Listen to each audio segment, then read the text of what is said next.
Guys, magandang araw. Magandang araw ng tag-ulan, tag-bagyo.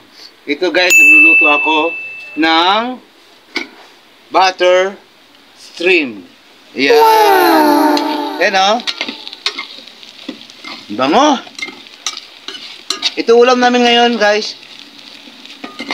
Ito, sabihin ko sa totoo, kaya kami nagkaulam, sponsor din to. Hindi ako gumagastos. Nagkakaulam kami palagi ng anak ko na masarap. Puro mga best friend ko nagbibigay sa amin. Free. Ang bango. Ang bango guys. Ulam namin ngayon. Wow. Butter stream. Ang sarap. Ang sarap ng ulam. Bango yung amoy. Bango.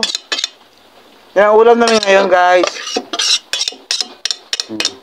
Later. Ayan na guys, kakain na po kami. Ito, lagay muna ako ng kanin. Yung anak ko kasi, medyo galing pa sa karamdaman. Hindi pa siya masyadong magaling. Yung maghuhugas siya ng kamay, ako magsasandok muna ako ng kanin. Kasi alam mo yung anak ko, gagaya ng dati, gagaya ng alimango. Hirap siya magkamay. Lagyan ko na siya ng kanin, kawawa naman. Yan, ito na. Kain na kami guys. Ang sarap po siya ng ulam. Alam mo, nakakain lang kami mga kapatid. Sa totoo lang, aminin ko sa yung totoo. Wala talaga ako pambili ng either hipon or sugpo or alimango. Sa sarili bulsa kasi karamihan kasi marami kasi akong kaibigan na may mga kaya sa buhay. Alam nilang mahilig ako sa tsaka yung anak ko mahilig sa galon. Marami kasi akong mga kaibigan totoo. Ayan o, ang lalaki niya halos hipo siya parang sugpo na kasi ang lalaki niya. Kaya ito nakakain na ako.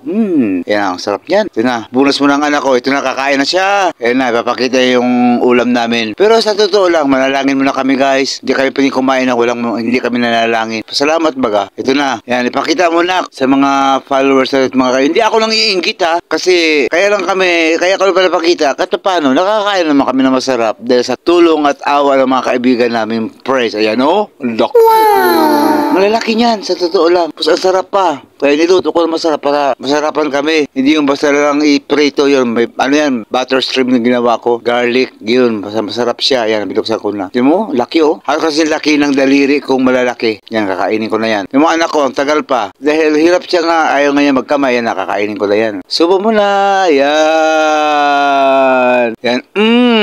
Ang sarap. Sobra. Masarap talaga guys. Sa totoo lang. Ang lalaki kasi lang laman. Kaya ito. Pagsawa kami ng anak ko naman sa kakain. Salamat sa Diyos. At binigyan kami ng mga kaibigan sa paligid na totoong tao. Hindi kami nang hihingi niyan kung saan yung binibigay. Kaya salamat. Nakakain kami ng medyo masasarap na pagkain na hindi pa kaya sa ngayon ng bulsa ko. Dahil alam mo naman, hindi pa ako rich. Wala pa masyadong budget para sa mga ulam. Kaya tingnan mo naman. Ayun na, kakain ng anak ko. Ngayon pa lang siya susubo. Pero Yusef, ang bagal lang anak ko kumain. Ako nakailang subo na ako. Pero yung anak ko, ayan, ano pa, ukay, hala, ukay. Hindi malaman ko paano mag-umpisa kasi ganun siya kaselan, kumain. Mahina kasi ng kaso kasi, kaya ganun. Kaya, ayan, ako na lang ang bumabala. Pero hanggang sa muli guys, don't forget, follow, share, likes sa aking reels. At don't forget na subscribe nyo naman ako sa YouTube channel ko, please. Roger Fernandez Balahim po.